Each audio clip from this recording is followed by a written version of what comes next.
Audio calibration is one of the best things you can do if you want to get the most out of your home theater speakers and subwoofers, right?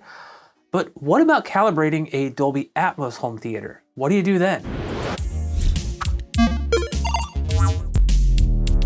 So I want to give a huge thanks to TechnoDad and Joe and Tell, the creators of the Spatial Audio Calibration Toolkit, for sponsoring this video. Now, I'd honestly planned on buying their toolkit at some point because I've been looking for a reliable and consistent way to calibrate and measure my Dolby Atmos home theater. So when they reached out and asked if I'd be interested in doing a sponsored video, well, I honestly couldn't really turn that down. Now, if you're interested in their Spatial Audio Calibration Toolkit, you'll find links in the description below, as well as in a pinned comment in the comment section. Now, even though this video is sponsored, I've not been told what to say, and I basically have free reign to make any type of video I choose using their Spatial Audio Calibration Toolkit. My opinions and critiques in this video are my own and come from having used their toolkit for the past couple of weeks. So with all that fun stuff out of the way, I want to go through the tools and calibration tests that are offered in this toolkit because I honestly think they're pretty unique and well thought out, with maybe a few minor adjustments and tweaks that I wouldn't mind seeing that I'll talk about near the end of the video. But I do think the best way to go through this toolkit is to head over to the theater room and go through each section that's offered in the Spatial Audio Calibration Toolkit. So I'm going to dive into the files in a second, but what's cool is you also do get a quick start guide as well as a full 24-page guide. And what I love about the quick start guide is it can get you started with a bunch of the tools and the utilities that they include. But also I like the updates down here so you can kind of track when they release updates.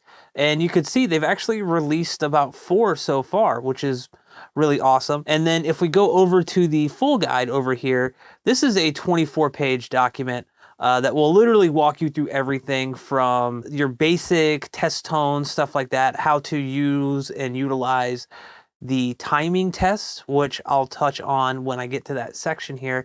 But it also goes over, near the end of the guide, the professional calibration tools. So this is for those of us that want to use something like a UMic and Room EQ Wizard. Well, we kind of need to know how to do that and how to get those Atmos files to play back through our height channels, and this will actually walk you through that. Now, I'm not going to go into that in this video. This isn't a tutorial after all, but it is here in the document for you to follow along, and I think that's really cool that they include that so it can kind of get you up and running, and you're not left wondering, well, how do I get this to work with Room EQ Wizard? So that's really awesome. All right, so to move on to all the files and kind of what they do, first of all, as someone with OCD, I love how everything is just laid out simply and to the point. Each of these folders is clearly labeled. You're not going to confuse or not know what you're getting when you click on one of these folders. Timing, you're going to get timings for all of this stuff. If you go to impulse response, some of the more advanced stuff using Room EQ Wizard, you're going to get everything here. It's all labeled. You get center, front height left, front height right. All of this stuff is so plainly labeled that it's just easy to find something really quick. And I love that. Now, something else I want to mention real quick is that I'm actually playing all of these files through VLC Player. Now, when you actually use these files, you want to use something like Windows Media Player that will trigger Atmos. But the reason I'm not doing that in this video is because OBS, because I'm screen recording, will not pick up anything that's going through Atmos. It just comes out blank. These are all coming through stereo. Not a big deal for this video because I just want to demonstrate this stuff. But when you're playing these back and you want Atmos to actually trigger on your system, you need to be using something like Windows Media Player. Now, your intro welcome is just like it says, the intro welcome. It's going to tell you a little bit about this, what this toolkit does. Also some disclaimers. So if you blow your speakers out using these because you overdrive your volume or you have it up too high, you know, they're not responsible for anything like that. Kind of standard fare. Now moving on to callouts. If I play back one of these here. Front left. Center. Front right. Surround right. Surround left. Middle height left, middle height right, LFE. So you can see that it called out every speaker in the system. And this just makes sure that everything is wired correctly in terms of okay, your front left is definitely your front left, your front right, so on and so forth. You get the idea. And you have everything all the way up to 9.1.6, which is really, really awesome. Now, if we go down to level matching, This is something where you could use your ears. You can also use something like an SPL meter to go through. Again, I'm choosing 5.1.2 because that's the system that I have. So it's going to play all of these test tones. It'll say front left, and then we'll get some pink noise. So I paused it there, but it will go around all the speakers depending on which one you select here. So, you know, you have your 5.1.2 up to 9.1.6. And what's great about it is it goes through every speaker, but it spends a lot of time on each speaker. Test discs and calibration discs I've used in the past really just kind of rush through that stuff. They don't let it sit there for a super long time. Sometimes you need that, especially if you're trying to do it by ear. You might have to go back and forth a few times. It can get really annoying if you have to keep hitting back on your remote or if you have to put it on repeat. Here, I feel like they definitely give you enough time to look at your SPL meter, use your ears, whatever you're using, and I really, really appreciate that. Moving on to polarity test, and just as it sounds, this is actually testing the phase of your speakers. And if I play it back here, we could see Center.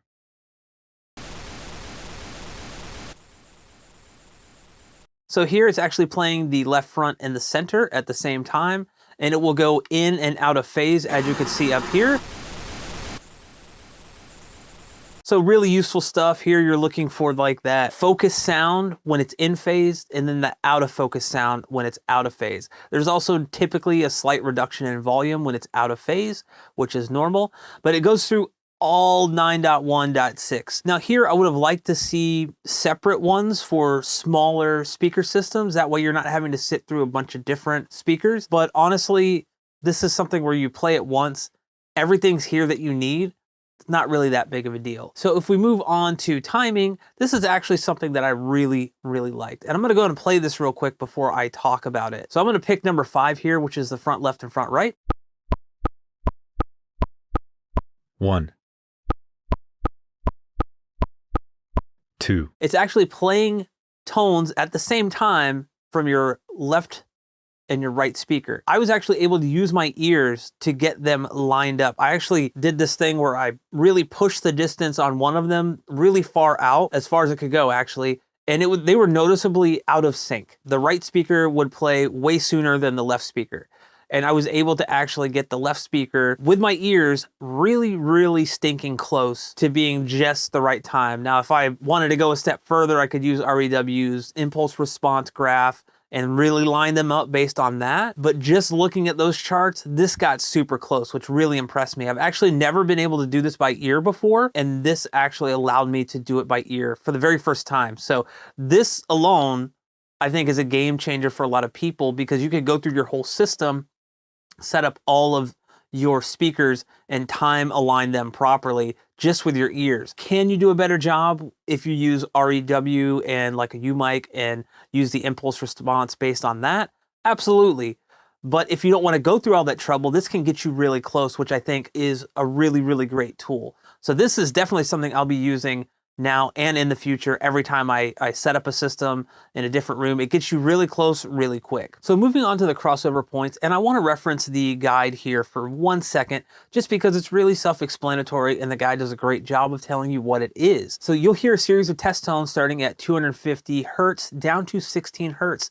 This test is useful for determining the bass roll-off of your speaker. Now, it can also be used at higher volumes to test for distortion, resonant frequencies in the room or speaker, stuff like that. But what's really great about this is the way that they have this set up. I was actually able to hear the reduction in bass and overall output from my, say, center channel speaker when I played this with my own ears and I didn't use like a U mic or anything. Now granted, if you really want to get down to the nitty gritty, you can use a U mic in ReMQ Wizard to really dial this in and figure out the exact crossover point of your speakers. But this will get people close enough, I feel. So I'm going to play the center one just so you can get kind of an example of what you get here.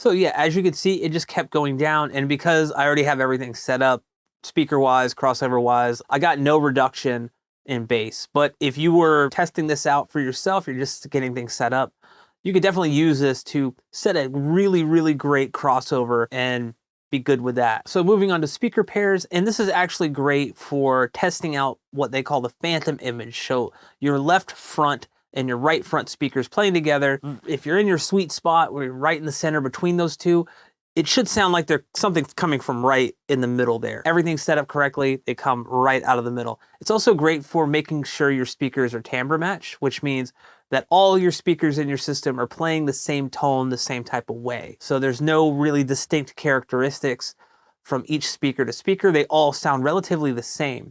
Now, obviously with things like Atmos speakers, sometimes that's not possible. You may not be able to find speakers that are exactly timbre matched to your main speakers, your bed layer. It's perfect if you can match everything, but it's also okay if you can't. And that's normally pretty forgiving if you're doing that for your heights. But this will be a great way to test if your height channels are really, really out of whack from your main channels in terms of the overall tonal response. And that's something that I haven't found on a lot of test discs that's really easy to follow. But that is something I kind of want to stress about this toolkit.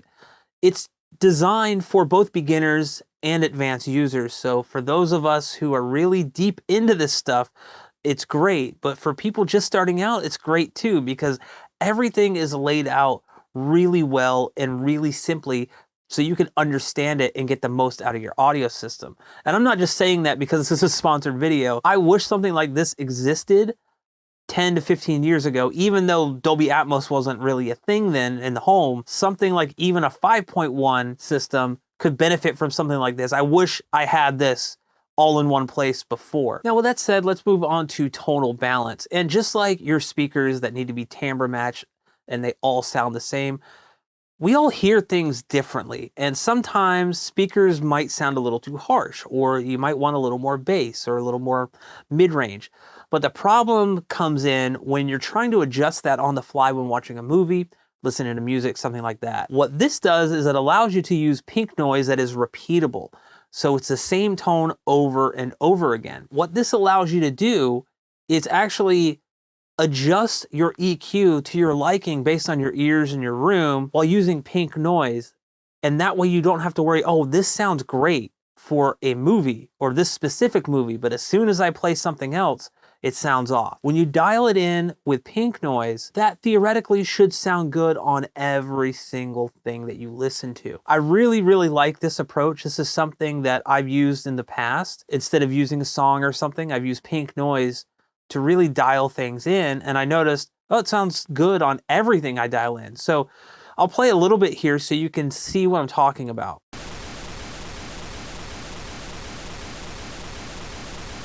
I actually stopped it there because it was a little loud. I reduced the volume in post and the edit for you guys, but it is just something once you get dialed in using this method, pretty much everything should sound good. You might have to go back and tweak some things, but I would always go back and use the pink noise. It's kind of a blanket thing where everything will sound similar. You're not making adjustments to a very specific piece of music or a movie. Now moving on to object panning, and this is actually really, really cool. So they have 50% height, 50% height diamond move, a bunch of different things. Again, I want to reference the guide that was written. So you can basically test out everything for your soundstage width, imaging stability in regards to audio, the panning smoothness, and the positional accuracy of objects. So the great thing with Dolby Atmos is it's scalable. So if you only have 2 speakers, you will try to play a lot of those front height and rear height stuff. It'll try to position it in a way where it sounds like it's coming from that spot. But this is actually kind of a great way to test out the positioning of your theater and how everything's dialed in. It'll run you through everything, but one thing that I really want to talk about, and that is this section right here, testing up mixers. Most times if we're testing up mixers, we're using a movie or music or something, and it's really hard to do like A and B comparisons because our ears are pretty good at adapting to what we're listening to. Whereas this, we have a repeatable test that we can do over and over again. And it even says right here, 50% pans are a good way to test the effectiveness of your immersive audio up mixers, such as DTS Neural X or Oro 3D or Omatic. Now you can also do the Dolby Surround up mixer. But what I think is awesome about this is you can literally hear the difference between something like DTS Neural X and the Dolby Surround Up mixer, especially if you've always been one to go, oh, which one is better? I feel like I get more almost discrete sounding sound effects with DTS Neural X over Dolby Surround Up mixer. Well, you can actually test that out using these 50% pans. And that's something, again, that's not really been out there before, not that I'm aware of. This is a great way to test that, as well as even if you have Dolby Atmos like headphones, you can test those as well. So super, super cool. Now moving on to torture test, and that's just how it sounds. So this is gonna test out every aspect of your system, from soundstage to imaging to panning, overhead, across the room, everything. It's a torture test. I mean, that's what it's designed to do. And it's really great after you get everything set up to play these, and they have a couple of different options. You notice they include pink noise as well as voice, and that's because some people have an easier time locating a voice, pinpointing a voice, than they do pink noise. So I'll just kind of give you a little example here. So for the torture test up and over,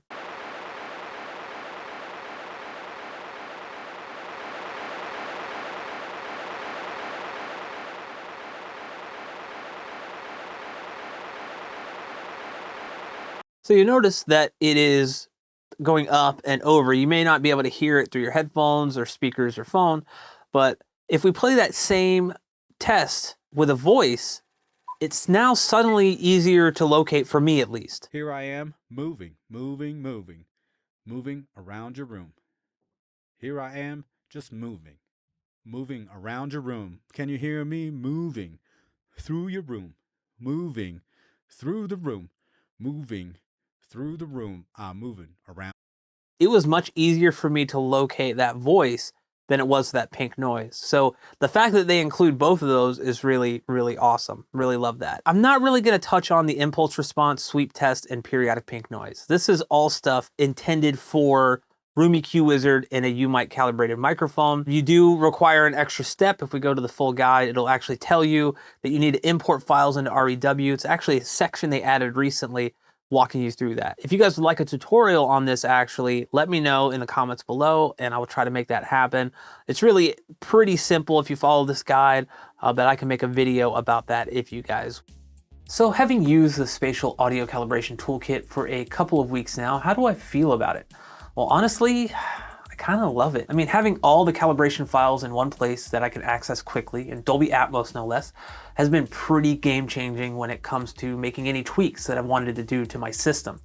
Also, being able to test different up mixers using the 50% pans that are repeatable is something that I honestly don't think I could live without now. And being able to easily verify everything with the same test and calibration files over and over again means it's much easier to hear how those changes affect things because, I mean, let's face it, using a movie scene or music track can make it really difficult to detect those sometimes subtle changes. And honestly, I think one of the biggest strengths of this toolkit is not just the ability to calibrate Dolby Atmos speaker systems. It's that it can be used by both beginners just getting into this hobby that want better sound, as well as home theater enthusiasts and professionals who want a go-to Dolby Atmos calibration source. Now, it's really difficult to nail a product that can be used by both beginners and enthusiasts while also being, well, quite frankly, really freaking good. But these guys have done it. Now, with that said, while I found this toolkit awesome, it's not without a couple of blemishes, and honestly, they're relatively minor. The first little nitpick is for those who may use this software with Room EQ Wizard and typically use the center channel as your timing reference. Well, here, that's not really possible with the files provided. The front left speaker is always a timing reference when doing impulse response sweeps from the calibration files. So this is something you'll definitely want to keep in mind. Now, honestly, like I said, it's not that big of a deal, but it would be really cool to have additional files that use the center channel as a timing reference. I mean, maybe even something like an option of using either the left, center, or right channel as a timing reference. That way, everyone's happy. The second really minor critique I have would be that sometimes the 3D view of where the ball of sound is supposed to be can be somewhat hard to track visually. Hey, so Editor Brad here, and you know what? I actually went through all the files just to make sure I wasn't crazy, and sure enough, there's only one file that this happens to, and that's the very first file in the torture test. And you know what? It's not really even that big of a deal. This is the only time I noticed it. I don't know why I thought I saw it on multiple files, but I just wanted to dive in real quick with a VO and tell you, hey, I was wrong, disregard this whole section, and back to the video. Now, in terms of pricing at the time of this video, you're looking at $99 for the digital-only version, $99 for the disc-only version, and $150 for the combo of disc and digital versions. And honestly, while that may be a little steep and pricey for some, it's an investment that I think is well worth it. This is more or less a one-and-done type of purchase that will work across all of your home theater systems now and into the future. And don't ask me how much money I've spent over the years amassing multiple calibration discs to get the test patterns I want. It's well over $150. I think it's also worth noting that while I use the computer hooked up to my receiver to play back the MKV files provided, you can also use something like Plex as well if you'd like. There is also the option to download M2TS files, which can be loaded onto a USB drive and are compatible with many 4K Blu-ray players. So if you want to calibrate Dolby Atmos that way, then that's definitely an option. So with the Spatial Audio Calibration Toolkit currently being the only Dolby Atmos calibration tool on the market, I think it's a no-brainer for those looking to calibrate their home theater system. Plus, you're not buying a big corporate product. This toolkit was literally made and produced by two guys, and buying it is also showing support for them. Like I said in the beginning, this video is sponsored, but I'm gonna call it like I see it. I think the Spatial Audio Calibration Toolkit is an invaluable tool in getting the most out of your home theater, Dolby Atmos or not, honestly, and I highly recommend checking it out. It will definitely be a permanent addition to my audio calibration tool belt, and I'm going to use it well into the future. Now, if you enjoyed this video, feel free to hit that like button, and have you considered or have you purchased the Spatial Audio Calibration Toolkit? Well, I'd love to hear about it in the comments down below. Thank you so much for watching, and I will catch you in the next one.